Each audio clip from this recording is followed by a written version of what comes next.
ഗ്രാമ്യമെന്ന ഈ വീട്ടങ്കണത്തിലേക്ക് ഞങ്ങളെ ആകർഷിച്ചത് പൂത്തു നിൽക്കുന്ന പൂച്ചെടികളാണ്. പക്ഷേ അകത്തെത്തിയപ്പോൾ ഞങ്ങളെ വിസ്മയിപ്പിച്ചത് മറ്റൊരു കാഴ്ചയാണ്.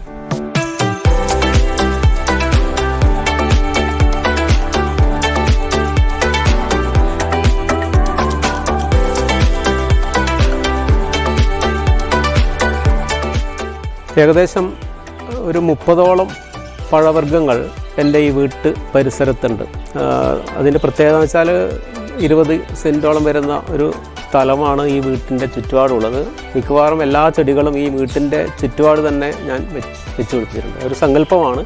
നമ്മുടെ വീട്ട് പരിസരത്ത് മിക്കവാറും എല്ലാ പഴച്ചെടികളും വേണമെന്നൊരു ആഗ്രഹത്തിൻ്റെ ഭാഗമായിട്ടാണ് അങ്ങനെ ചെയ്തിട്ടുള്ളത്.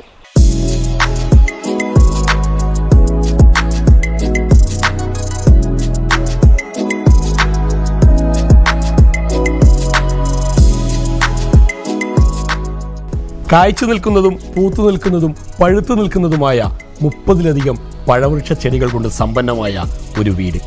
അതാണ് CV രവീന്ദ്രൻ മാസ്റ്ററുടെ ഗ്രാമ്യം.